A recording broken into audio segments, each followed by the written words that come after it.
नमस्कार, मैं हूं संजय शर्मा। आप देख रहे हैं 4 PM न्यूज नेटवर्क। जो खबर आपको बताने जा रहा हूं, दिल थाम के सुनिएगा। बहुत जबरदस्त खबर है, बहुत भयंकर खबर है। किसी चैनल पे, किसी अखबार में, कहीं चर्चा में आपने नहीं सुनी होगी। पहले चरण का मतदान,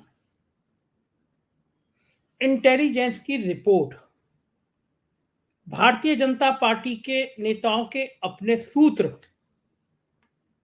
और प्रधानमंत्री कार्यालय के बड़े अफसरों की जानकारी, इन सब ने प्रधानमंत्री जी की हवाइयां उड़ा दी। जो जो फीडबैक आया उसने बता दिया अब की बार भाजपा साफ।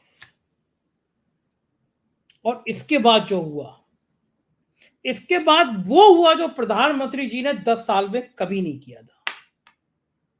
प्रधानमंत्री जी का अहंकार, प्रधानमंत्री जी का ईगो, प्रधानमंत्री जी का कॉन्फिडेंस सब एक झटके में खत्म हो गया। मोदी मोदी मोदी, मोदी की गारंटी, मोदी की सरकार, मोदी का विश्वास। भाजपा खत्म हो गई थी, सिर्फ मोदी रह गया था। हम लोग भी अपनी डिबेट में तमाम जगह बात करते थे कि मोदी ने संघ को खत्म कर दिया, संघ की हैसियत खत्म कर दी, संघ के बड़े बड़े कार्यालय बना दिए, संघ को बहुत माला माल कर दिया, देश के धन्ना सेठ नागपुर चले गए। लेकिन मोदी जी ने संघ को हैसियत मिला दिया। 10 सालों में प्रधानमंत्री जी ने नागपुर में एक रात भी नहीं गुजारी।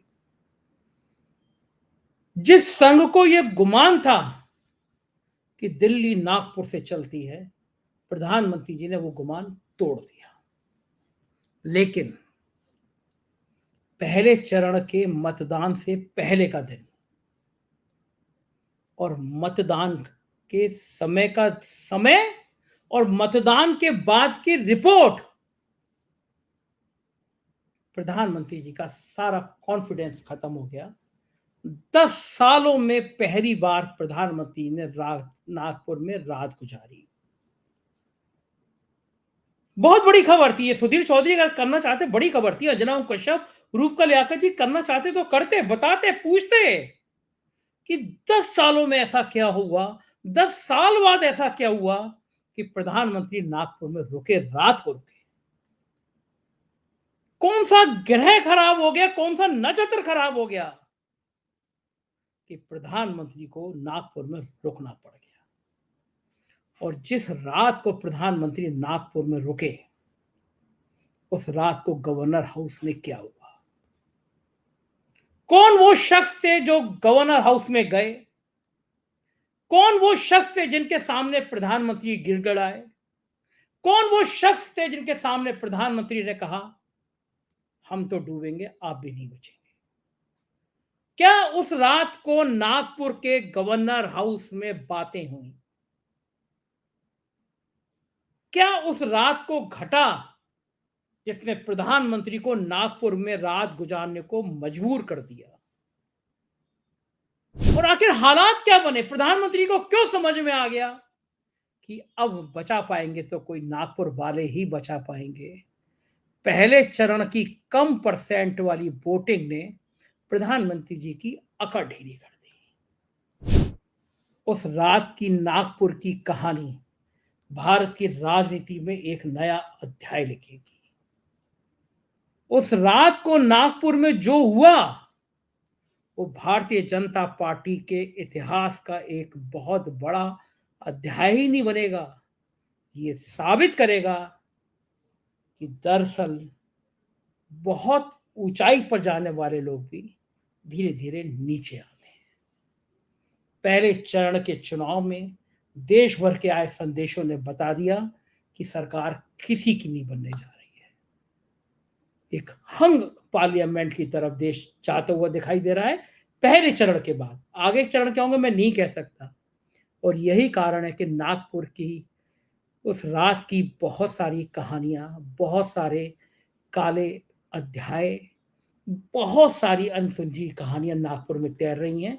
एक ऐसे शानदार पत्रकार के पास में जा रहा हूं आपको, जिसने नागपुर की उस रात की कहानी को डिकोड किया, जिसके नागपुर में रिश्ते बहुत अच्छे हैं, जिसने बताया कि उस रात को गवर्नर हाउस में प्रधानमंत्री जी क्यों मायूस हो गए, क्यों उन्होंने संघ से कहा अब आप ही सब कुछ हैं, हम तो गए।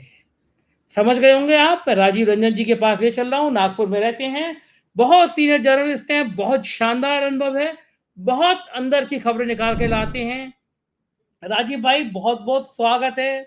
आपके नागपुर ने इतिहास बना दिया, 10 सालों में जो नहीं हुआ वो नागपुर ने करके दिखा दिया। प्रधानमंत्री को 10 साल बाद एक रात गुजारने पड़ गई। उस रात की कहानी, पिक्चर आई थी उस रात की कहानी, मैं आपसे जानना चाहता हूं क्या मजबूरी थी तो प्रधानमंत्री उस रात की कहानी का पाठ खुद बनने के लिए नागपुर पहुंच गए?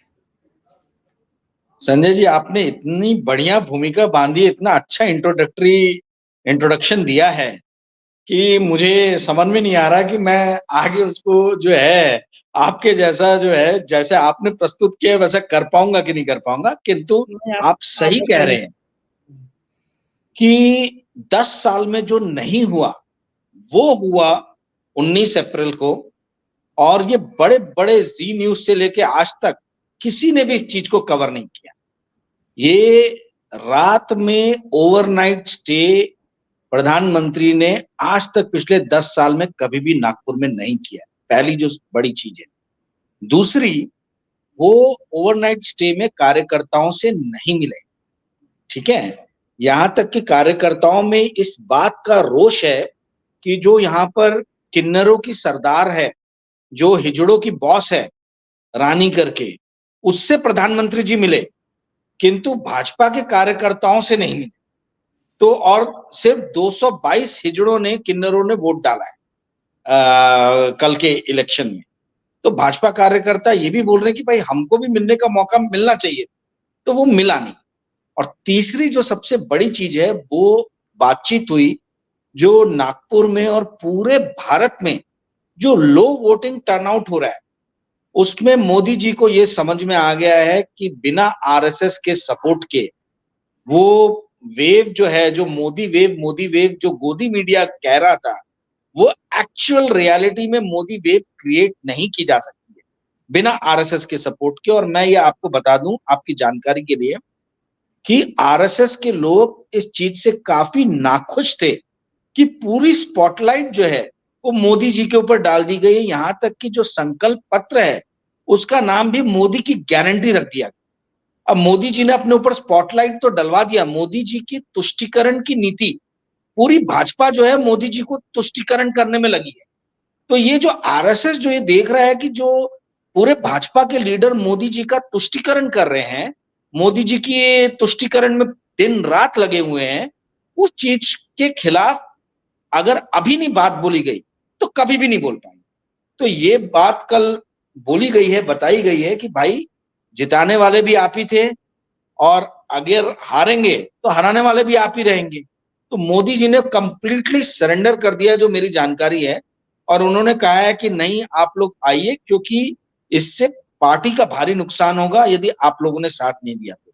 देखिए, सामूहिक स्तर पे कोई भी इस बात को मानेगा नहीं कि मोदी जी और आरएसएस के बीच में किसी भी तरीके का रिफ्ट है, किंतु आरएसएस जो संगठन समझने वाले लोग हैं, उनको ये मालूम है कि लीडर जब आरएसएस को कंप्लीटली दरकिनार कर दे, जिस तरीके से अशोक चौहान को लाया गया, जिस तरीके से कई लीडर को लेके आया गया, आरएसएस को वो चीज पसंद नहीं आ रही है और उनसे किसी तरीके का सलाह मशवरा भी नहीं किया जा, ठीक है। तो ये जो हो रहा है, आरएसएस अभी तक आंख बंद करके था और आरएसएस ने कंप्लीटली अपना, मतलब उन्होंने बोला कि भैया हम न्यूट्रल भूमिका निभाते, और यही न्यूट्रल भूमिका निभाने वाली जो बात है, इसी कारण देवेंद्र फडणवीस का निष्क्रिय होना इस चुनाव में, इस पूरे चुनाव में देवेंद्र फडणवीस ने सिर्फ एक दिन प्रचार किया है, आप समझिए। और दक्षिण पश्चिम नागपुर, जो कि देवेंद्र फडणवीस का और आरएसएस का गढ़ है, वहां पे 53% मतदान हुआ है। जो एवरेज मतदान हुआ है 54%, उससे भी 1% कम हुआ है।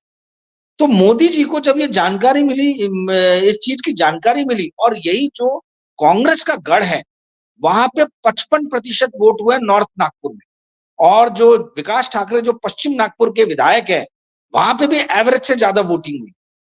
तो मोदी जी को जब इस तरीके की जानकारी दी गई और भारत में हर तरफ से जानकारी आई कि जहां जहां भाजपा के गढ़ है वहां पे वोटिंग कम हो रहा है, तो वो किसी भी समझदार आदमी के लिए इशारा काफी है। उनको समझ में आ गया कि आरएसएस को जो भूमिका निभानी चाहिए वो भूमिका आरएसएस निभा नहीं रहा है। दूसरी महत्वपूर्ण चीज जो मेरी जानकारी है, गडकरी साहब कल मोदी जी से मिलने नहीं गए हैं। जो मुझे जो पता चला है, अब हो सकता है मैं गलत हूं, पर गडकरी साहब ने मोदी जी से कल राजभवन में मुलाकात नहीं की है। और जैसा आपको जानकारी होगा कि मतलब गडकरी साहब was fighting his own battle, उनको कोई बहुत ज्यादा सपोर्ट मिला नहीं। आरएसएस ने बहुत उनको सपोर्ट किया, इस बात में कोई दो राय नहीं है। किंतु आरएसएस और भी प्रत्याशियों के लिए इतना दम लगाएगा, ये थोड़ा सा एक संशय का विषय है। और सबसे महत्वपूर्ण बात जो है संजय जी, वो ये है कि सरदारों की संख्या काफी अच्छी है नागपुर में। सरदारों ने 60 से 80% सिखों ने सरदारों ने कल के चुनाव का बहिष्कार किया। 19 अप्रैल को मतदान देने ही नहीं आए। तो ये बात जब मोदी जी से डिस्कस हुई तो किसी ने ये इस बात को कहा कि भाई ये सरदारों का बहिष्कार करना कोई लोकल यूनिट जो बीजेपी का है नागपुर का, इनकी गलती तो है नहीं, ना आरएसएस की है, ये तो पूरी तरह आपकी गलती है। अब मोदी जी से कोई इस तरीके से बात नहीं करता। तो ये जब उनको बात बता दी गई कि भाई ये तो आपकी सेंट्रल गवर्नमेंट की गलती है, जिसके कारण सरदार जो कोर वोटर थे नागपुर में भाजपा के, उन्होंने मतदान नहीं किया है। तो मुझे लगता है कि ये चीज भी उनको लगा कि भाई कार्यकर्ताओं से यदि वन ऑन वन मिले, और छोटे स्तर के कार्यकर्ता जिनको ना मंत्री बनना है ना जिनको मालूम है मैं टिकट मिलने वाली है, मुंहफट रहते हैं, कुछ भी बोल सकते हैं। तो उस चीज को अवॉइड कैसे किया जाए, वो भी हो सकता है कि वो भी एक कारण रहा हो कि ये नहीं मिले हैं। क्योंकि कई कार्यकर्ताओं से मैंने बात की और उन्होंने बोला कि भाई जब ये हिजड़ों के सरदार से मिल सकते हैं तो हम क्या उससे भी गए गुजरे हैं क्या, हमसे क्यों नहीं मिल। हिजड़ों के तो सिर्फ 222 लोगों ने वोट डाला है और हम तो सैकड़ों सैकड़ों लोगों को लेके आए हैं। तो हमारे साथ क्यों नहीं मोदी जी ने मीटिंग की है, क्योंकि पहली बार मोदी जी नागपुर में ठहरे और बहुत लोगों की इच्छा थी कि वो मोदी जी से मिले, किंतु वो हो नहीं पाया। जी संजय जी। राजीव जी, दो बातें बड़ी महत्वपूर्ण कि आखिर क्या कारण है कि मोदी इस हद तक सरेंडर हो गए। क्या सिर्फ ये कारण कि पोलिंग हर जगह, चाहे मध्य प्रदेश हो, चाहे राजस्थान हो, चाहे उत्तर प्रदेश हो, महाराष्ट्र, पोलिंग बहुत कम हुई है। दूसरा, लोक नीति का एक सर्वे आया था, शायद 38% ही यूथ ने अपने वोट बनवाए हैं। 2019 में 14 में यूथ दीवाना था, मोदी मोदी मोदी नौजवानों की टीम कह रही थी। और इस बार सिर्फ 38% लोगों ने बनवाए हैं, और उनमें भी सरकार को बनाने को लेके कोई उत्साह नहीं। यानी यूथ ने एक तरह का छोड़ दिया साथ, क्योंकि यूथ को अग्निवीर, नौकरियां, तमाम तरह के मुद्दे हैं। तो सारण समझ में आ गया प्रधानमंत्री जी को कि इस बार का जो पहला चरण है, 102 सीटें हैं। 102 सीटों में लोग कह रहे हैं कि 70 से ज्यादा इंडिया गठबंधन जीत सकता है। यानी पहले झटके में ही क्या झटका नजर आ गया। मोदी जी को यही डर है कि 10 सालों में पहली बार रात गुजारनी पड़ गई गडकरी की, ये झुकने का चरण शुरू हो गया मोदी राजनीति में। देखिए ये तो पहले से ही हो गया था, मैं आपको बता रहा हूं। जिस हिसाब से आपको सबसे बड़ा जो इसका पुट मिलेगा, ये कोई सर्वे या कोई इंडिया बेस्ड संस्थानों के एक्शन पे नहीं मिलेगा। जो बहुत बड़ी एक घटना हुई है और जो भारत के बड़े बड़े राजनीतिक विशेषज्ञ जो है, विश्लेषक जो है, जिस चीज को नहीं अनदेखा कर दिए, वो है कि इलॉन मस्क जो टेस्ला के मालिक हैं और ट्विटर के मालिक हैं, एक्स के, उन्होंने लास्ट मोमेंट पे इंडिया के दौरे को रद्द कर दिया है। 22 तारीख को वो इंडिया में आने वाले थे। अब आप संजय जी इस बात को समझिए कि ट्विटर के पास में या एक्स के पास में जो इंफॉर्मेशन है वो मैं और आप सोच भी नहीं सकते। वो data, machine learning, data interpretation, artificial intelligence के माध्यम से, जो इंडिया में बहुत लोग ट्विटर पे है, तो वो ट्विटर में जो भी ट्वीट डाल रहे, मैं और आप, हम 100, 50 हजार, 2000 इतने ही लोगों से ज्यादा संपर्क में रह सकते हैं। बट वो आर्टिफिशियल लर्निंग और मशीन लर्निंग के थ्रू वो बहुत चीजों का इंटरप्रिटेशन कर रहे हैं और यदि वो डाटा इंटरप्रिटेशन ये इशारा दे रहा है कि मोदी सरकार नहीं आने वाली है, तो इनसे पॉलिसी रिलेटेड बात करने का कोई अर्थ नहीं है। क्योंकि देखिए एलॉन मस्क का तो एकमेव एम है कि भैया उनको इंसेंटिव्स मिले, तभी वो अपनी फैक्ट्री यहाँ पे लगाएं। और इसके लिए पूर्ण जोर जो इसके लिए जो है वो सिर्फ और सिर्फ आने वाली सरकारी कार्य कर सकती है।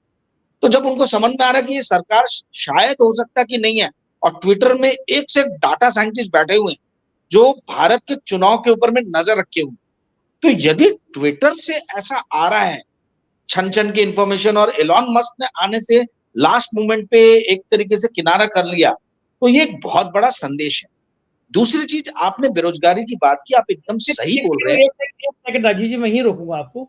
सिर्फ किनारा नहीं कर दिया, एक और ट्वीट भी किया कि भारत के 4 नेताओं के ट्वीट हटाने को कहा गया चुनाव आयोग ने। ये भी ट्वीट किया, ये भी खुलासा किया एंड टाइम पे, चुनाव के बीच में कह दिया गया कि चुनाव आयोग ने ये कहा। और वो जो ट्वीट हटाने को कहा उसमें भी बहुत सारे चीजें ऐसी थी सरकार पे सीधा हमला था, इलेक्टोरल बॉन्ड को लेकर। अब आप समझ जाइए, ट्विटर जो है वर्ल्ड में सबसे ज्यादा यूजर बेस देता है, सॉरी इंडिया जो है सबसे ज्यादा यूजर बेस देता है ट्विटर को, और इंडिया ट्विटर के लिए बहुत इंपॉर्टेंट है एज ए बिजनेस प्लेस।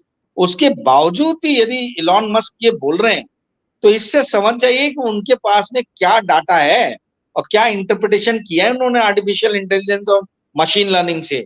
ये मैं, आप और कोई भी राजनीतिक विश्लेषक के वो वहां तक पहुंच भी नहीं सकता जो इलॉन मस्क को एआई के थ्रू और मशीन लर्निंग के थ्रू जो इंफॉर्मेशन मिल रही है।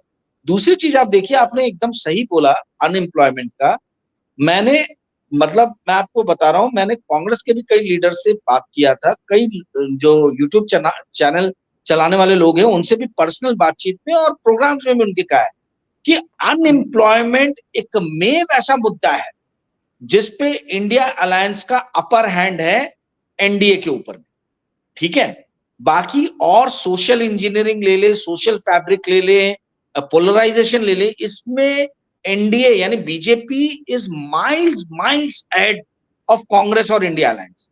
तो आप उन सब चीजों पे, तो इनसे सोशल इंजीनियरिंग पे तो आप नहीं चुनाव जीत पाओगे। यदि आपको चुनाव जीतना है तो आपको पूरी तरीके से जो है अनएम्प्लॉयमेंट पे फोकस करना होगा। और यहां तक मैंने बोला कि देखिए कि मैन्युफैक्चरिंग सेक्टर जो है, जो सिर्फ 16 से 17% आज की डेट में भागीदारी दे रहा है जीडीपी में, in spite of stand up India, skill India, make in India, कितनी सारी नई नई चीजें आई, उसके बावजूद भी वो प्रतिशत कुछ बहुत ज्यादा बढ़ा नहीं है। और इन्होंने एम किया था कि 2025 तक हम 25% कर लेंगे, तो 2025 के अगला साल ही है, तो वो तो हुआ नहीं। उसका रीजन ये है कि मैन्युफैक्चरिंग में देखिए एक स्माइल कर्व होता है, आप गूगल कीजिएगा, दर्शक गूगल करें, स्माइल हम जब करते तो कैसे सिंबल बनता है, ऐसे बनता है, ठीक है। तो ऊपर की तरफ के जो भी काम है, research and development, designing, design thinking, इस पे इंडिया में ज्यादा काम नहीं हो रहा है। दूसरी तरफ इस तरफ का जो कर्व है वो है financialisation, loan, distribution, marketing, transportation, logistic, वहां पे भी ज्यादा काम नहीं हो रहा। जो सिर्फ बीच का सपाट जो फ्लैट है स्पेस माइल में, वो हुआ असेंबलिंग, ठीक है। असेंबलिंग का सिर्फ यहां काम हो रहा है प्रोडक्शन में, ठीक है।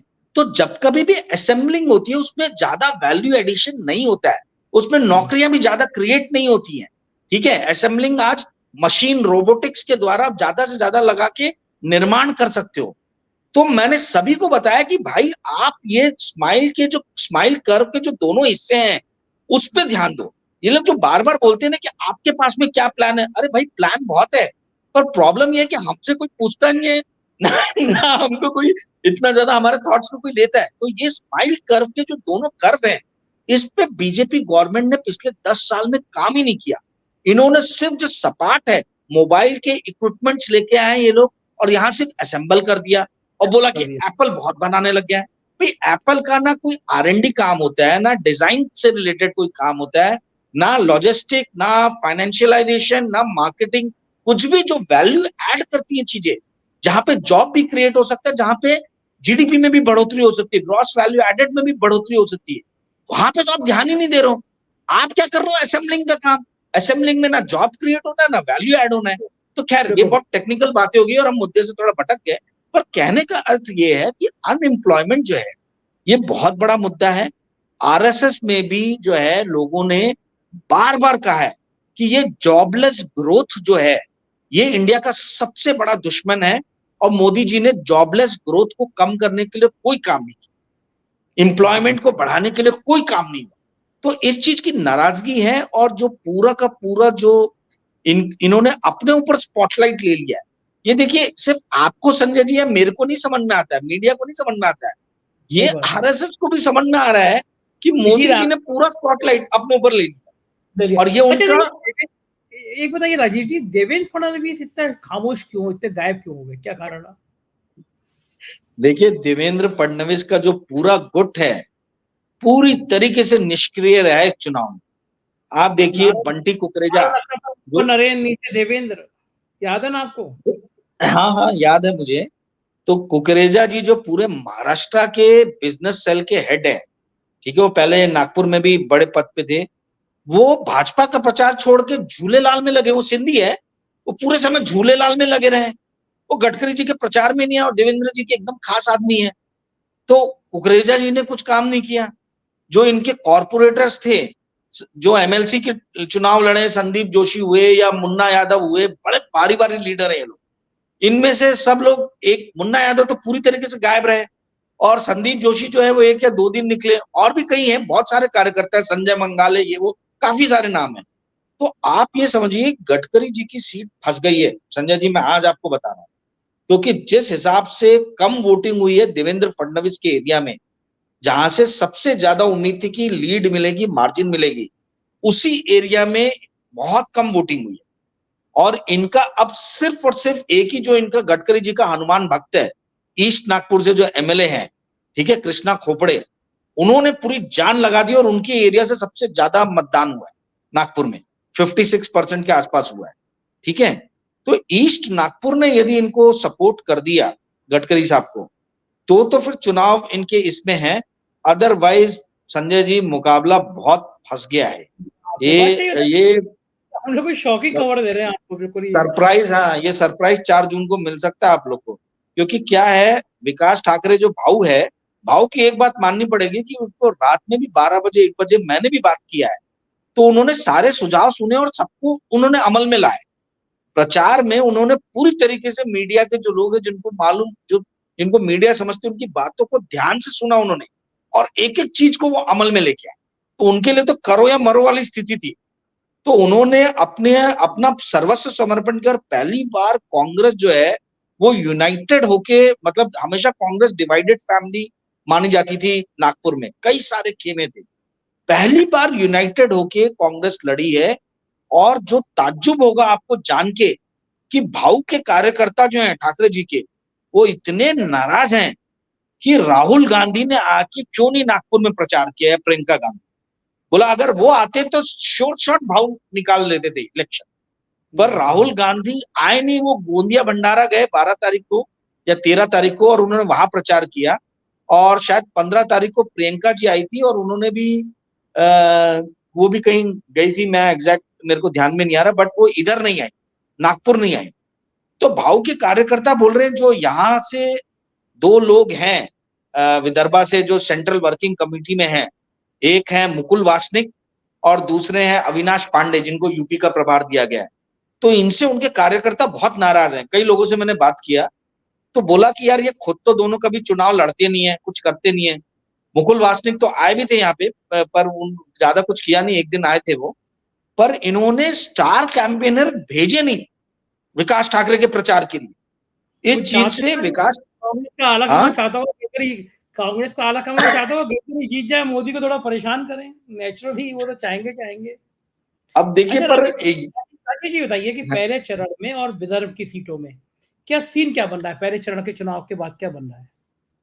देखिए कुछ लोग 4-1 से इंडिया अलायंस को दे रहे हैं, मेरा मानना है कि 3-2 होगा, यानी 4 इंडिया, हाँ 4 इंडिया अलायंस 1 एनडीए, हाँ ऐसा बोल रहे हैं।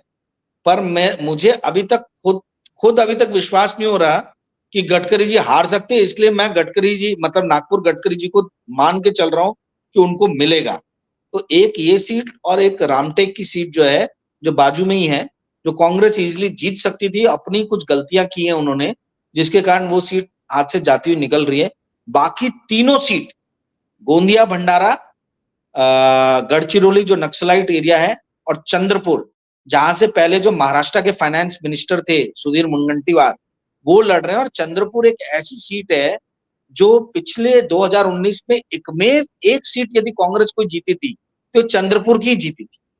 तो वहां से जो जीते थे धानोरकर साहब, बाड़ू धानोरकर, उनकी डेथ हो गई है, तो उनकी वाइफ जो है वो लड़ रही है। और उन्होंने, धानोरकर जी ने किसको हराया था? जो minister of state for home हुआ करते थे, हंसराज अहीर, बहुत ही कद्दावर लीडर है विदर्भा के, उनको हराया। और उनको हराने के कारण इस बार हंसराज अहीर जी को टिकट भी नहीं मिला। सोचिए आप, सुधीर मुनगंटीवार को उतारा है, और सुधीर मुनगंटीवार की भी टफ फाइट हो रही है वहां पे, पर बाड़ू धानोरकर की वाइफ के साथ में सिंपैथी वेव है, क्योंकि हस्बैंड की डेथ हो गई है उनकी।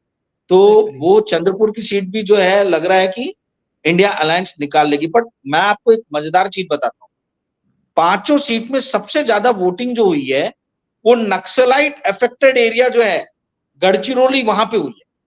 और संजय जी, हर बार गढ़चिरौली जो नक्सलाइट एरिया है वहीं पे सबसे ज्यादा वोटिंग होती है।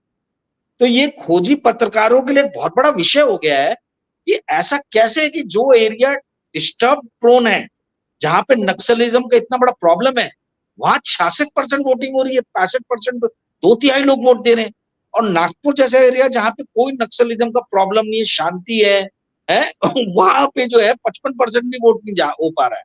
तो ये एक लोगों की साइकोलॉजी नहीं समझ में आ पा रही है कि ऐसा कैसे, मतलब ये क्यों हो रहा है। बिल्कुल। एक आखिरी सवाल, उस रात की मुलाकात के बाद क्या संघ मान गया? कुछ सूचना है आपके पास? देखिए, वो तो बंद कमरे में हुई है, और जिन लोगों ने भी मुझे बताया, जो मेरे सोर्स हैं, वो लोग भी प्रीवी उस इंफॉर्मेशन के बहुत ज्यादा नहीं है। जो भी थोड़ी बहुत जानकारी मुझे मिली थी, है ना, मैंने जान के किसी के नाम भी नहीं लिया, क्योंकि मैं सोर्स डिस्क्लोज नहीं करना चाहता हूँ, उन लोगों के लिए अच्छा नहीं होगा। तो ये संघ देखिए माना है, बट संघ ने हिदायत दी है मोदी जी को कि ये जो स्पॉटलाइट, जो केंद्र में रहने की उनकी जो आदत है, इसलिए आप देखिए एक दिन, कल या परसों का दिन पूरा का पूरा मोदी जी जो है मीडिया से गायब थे। मैंने हाँ, कहा ये गायब थे। मुझे तब तक इस रात की अच्छा। मुलाकात का दिक्कत था। मैंने अभय दुबे जी के संग, आप बिल्कुल सही कह रहे हैं, परसों का इंटरव्यू देखिएगा। हाँ, परसों मैंने उनसे ये पूछा, यानी मतदान वाले दिन मैंने ये कहा हाँ, 19 तारीख की सुबह 6 बजे, मैं अपने दर्शकों को बताना चाहता हूँ कि 19 तारीख की सुबह 6 बजे सुनिएगा, मैंने ये कहा कि 18 तारीख को पूरे दिन प्रधानमंत्री गायब है, टीवी पे है ही नहीं, अमित शाह हैं केवल, और फिर ट्वीट भी 2 हैं, जबकि आमतौर पे मोदी मोदी दिखते हैं। तो वो ही डांट का, नसीहत का इंतजाम हुआ, या वो डर होगा। नहीं नहीं, ये पहले इनको संदेशा दे दिया गया था, आरएसएस ने इनको पहले ही संदेशा कि आप इतने स्पॉटलाइट में मत आइए, ये खतरा भी हो, क्योंकि कुछ नयापन मोदी जी नहीं दे पा रहे हैं। आप इस बात को समझिए, जो 10 साल से जो चीजें चल रही हैं वही चीजें आ रही हैं, और कोई ऐसा मंदिर वेव नहीं है। जो मंदिर वेव और सनातन के नाम पे बहुत सारे कांग्रेसी लीडर छोड़ छोड़ के गए, वैसा वेव नहीं है। ये आरएसएस को समझ में आ रहा है, बट जो बागी होकर लोग गए उन लोगों को ये चीज समझ में नहीं आ रहा। तो आरएसएस, देखिए आप इस बात को समझिए, आरएसएस आज से नहीं, बहुत पहले से इस चीज के लिए नाराज है कि जिस तरीके से बीजेपी के अंदर पूरी तरीके से मोदी को केंद्र में लाके जो राजनीति की जा रही है। बीजेपी एक कैडर बेस्ड पार्टी है, ठीक है, कैडर बेस में कैडर चला गया पीछे, और एक सुप्रीम लीडर उभर उभर के आया है। और आरएसएस को ये भी नहीं अच्छा लग रहा कि जिस तरीके से आरएसएस के प्रति समर्पित जो नेता है, जैसे नितिन गडकरी हुए, ऐसे नेताओं को हाशिए पे ले जाके छोड़ दिया गया है। तो ये भी उनको पसंद में नहीं आ रहा है, ठीक है। और अशोक चौहान जैसे लोग, जिनके अगेंस्ट आरएसएस हमेशा, मतलब आज से नहीं दशकों से फाइट करता है, आप बिना सोचे समझे पूछे हुए आप उनको पार्टी में लेके आ रहे हो, बहुत सारे लीडर्स को लेके आ रहे हो। तो ये सारी चीजों के कारण आरएसएस पहले से नाराज चल रहा था। हिदायत दी गई है, मुझे ऐसा लगता है कि मानने के अलावा मोदी जी के पास में और कोई ऑप्शन है ही नहीं। बहुत बहुत शुक्रिया राजीव जी, मजा आ गया आपसे इतनी जानकारी करके, बात करके, आभार। ये थे राजीव रंजन जी, और आपने देखा कितना जबरदस्त खुलासा किया है इन्होंने उस रात की कहानी। मोदी जी को और मोदी जी के चाहने वालों को और मोदी जी के ना चाहने वालों को भी याद रहेगी कि उस रात को नागपुर के गवर्नर हाउस के बंद कमरे में क्या हुआ। क्या संघ अब मान जाएगा? क्या मोदी को बचा लेगा या नैया डूबती हुई नजर आ रही है? मुझे आपकी राय का इंतजार रहेगा। चैनल को ज्वाइन कीजिएगा, सब्सक्राइब करिएगा और हाँ, अपनी राय से अवगत जरूर कराइएगा। शुक्रिया, थैंक यू।